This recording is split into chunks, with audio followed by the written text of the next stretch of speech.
You have 77 counties in Oklahoma. I can put reports in them in 66 counties. 911, what are you reporting?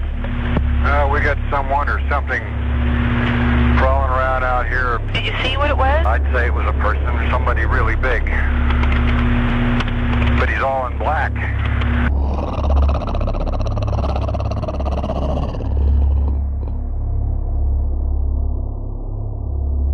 Welcome to Squatch Ranger Files, Episode 5. That's right, we're on our 5th episode, and I want to thank everyone for your support and for listening.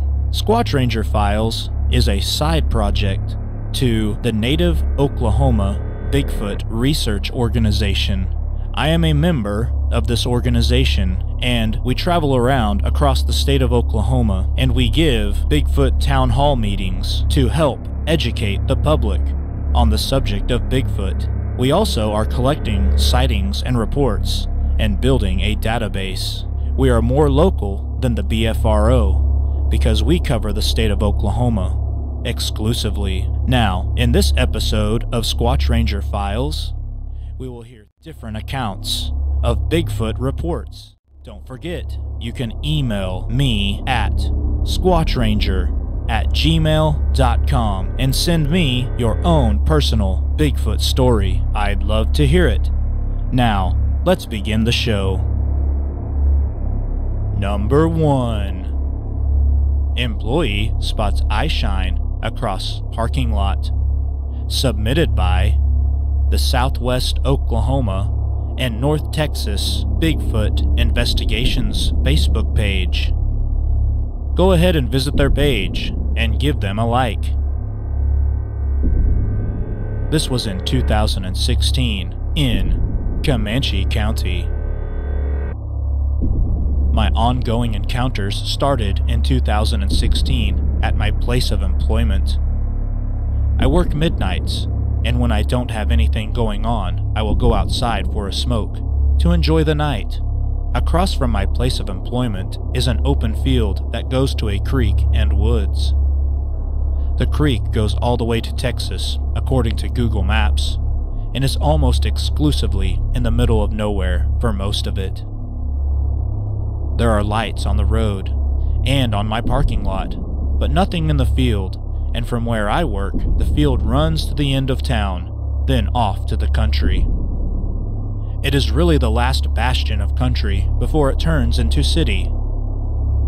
My first time hearing anything was when one night I was walking in from a smoke break and I heard a deep, guttural voice say something. Now, understand, that time the field was about 200 feet from where I was, and this voice was so deep that I could feel it in my bones. It wasn't a yell, but it was as if something massive said something.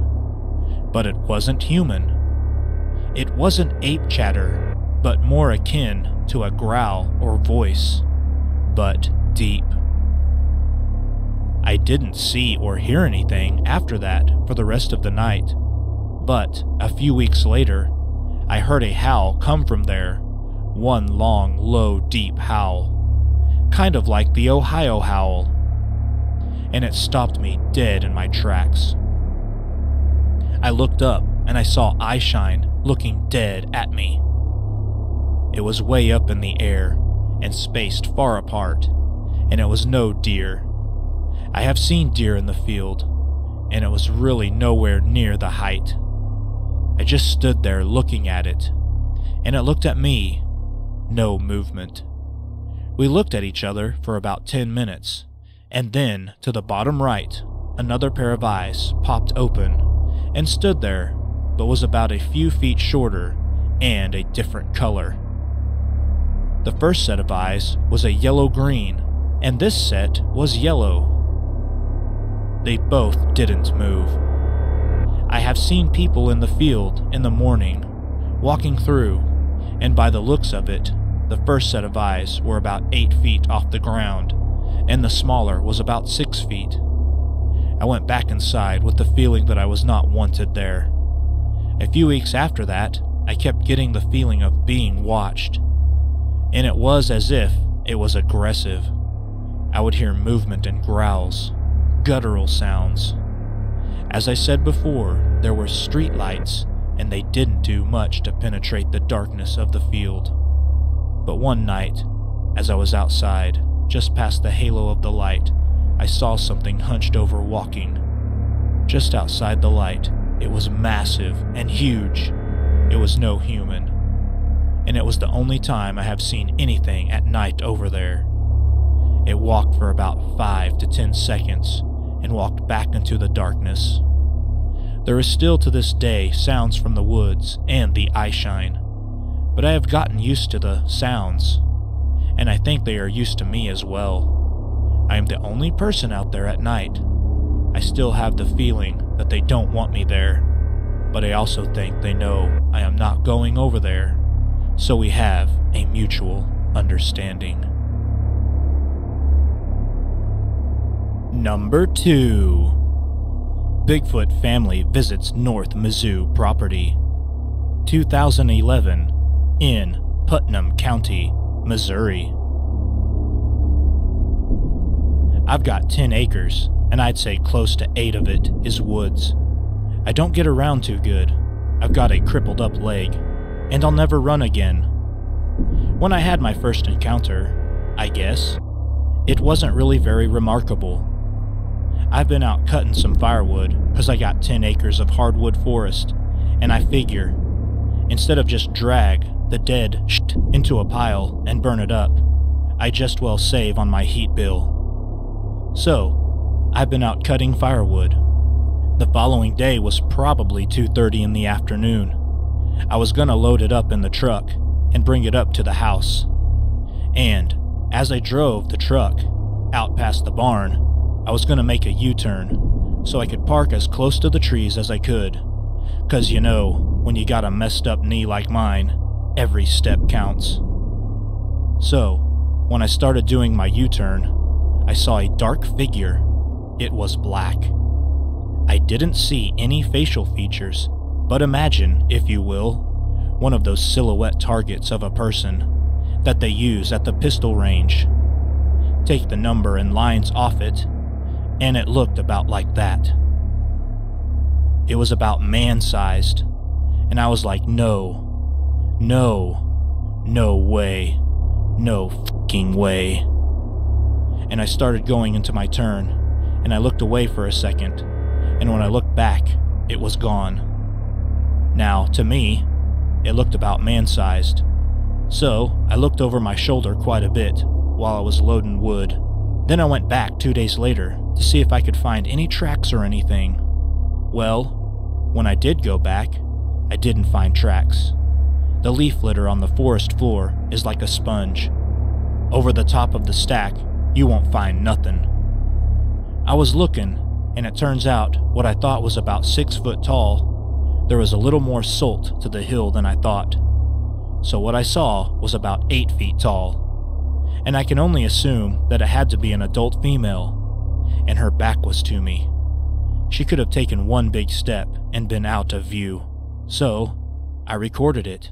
The game warden said, "Well, they're not protected, so my advice is if you see one, you should just shoot it in the face." I said, "What the hell's wrong with you? You know, it didn't hurt me." Ever since I moved down here, I had the feeling that I was being watched, which is kind of trippy.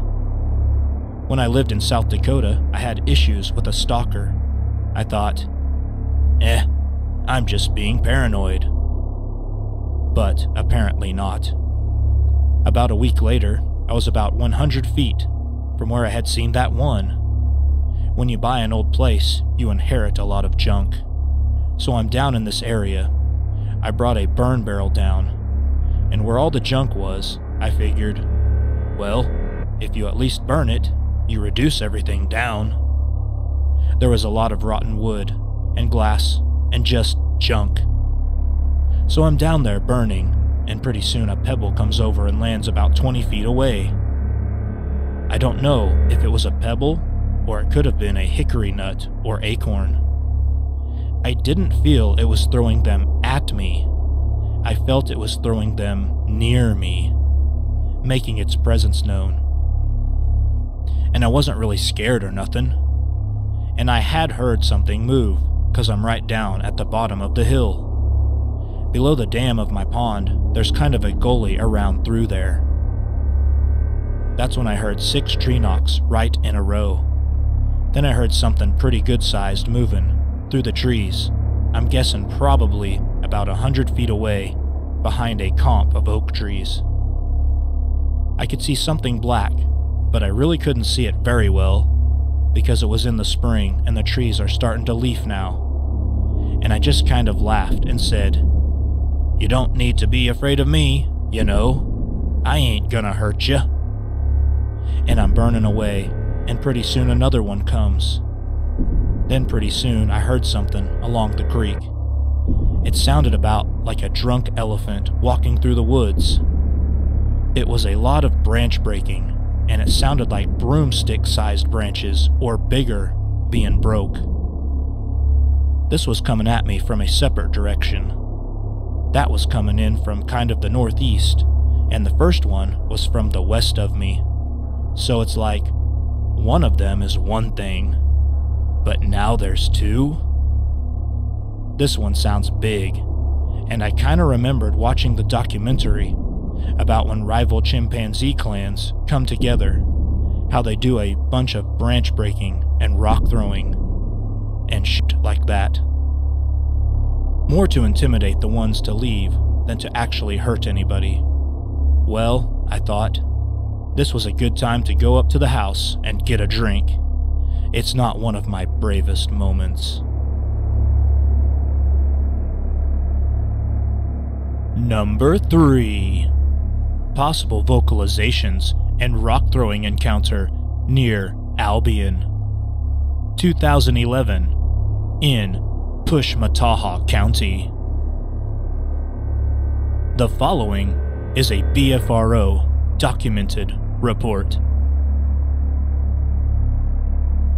It was Thursday, November 25th, 2011, at approximately 8:20 p.m., just outside of Albion, Oklahoma. I have 50 acres of mountain hunting land on K-Trail Mountain Road. It was lightly raining and around 50 degrees.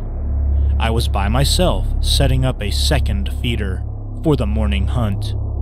I walked approximately 30 yards off the road to move some brush, and I heard a very strange howl/growl. It was just on the other side of the road by my truck. I started heading back to my truck, and it howled again. I had never heard anything like this before. I yelled back at it, and it responded with a more aggressive howl. Shortly after that, a large rock came up through the brush and landed in the road. This exchange of howls/growls went on for 20 minutes. I never saw anything, but I can tell you it wasn't a bear or deer. I guess there is something to the sign I saw on Indian Highway, which reads, "Indian Highway, home of Bigfoot."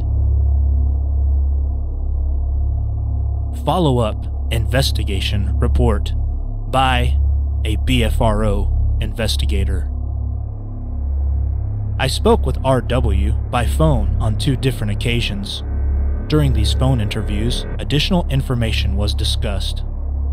RW has been an avid hunter most of his life. Having spent a lot of time in the woods, he has never had anything like this happen before. This property was purchased for hunting, as it is next to the Honubby Creek Wildlife Management Area. This wildlife management area is 930,000 acres of the Ouachita National Forest and Weyerhaeuser-owned timberland, and is home to many deer, hogs, turkey, black bear, mountain lions, and some elk. At the bottom of his property is the Long River, which flows year-round and is a good water source. RW explained the rock thrown was around 10 pounds and had to have traveled at least 50 to 60 yards from the nearest tree line, out of his field of vision. He also, in retrospect, recalled hearing sounds come from the woods while camping there, sounds he called tree breaks, and on one occasion late at night he heard what he thought sounded like children talking in the woods. RW also told me of a story his neighboring landowner spoke about after hearing of his story. He told RW of a sighting and encounter he and his son had at his cabin. In talking to RW, I found him to be a very credible witness, who I believe had an encounter with a Sasquatch.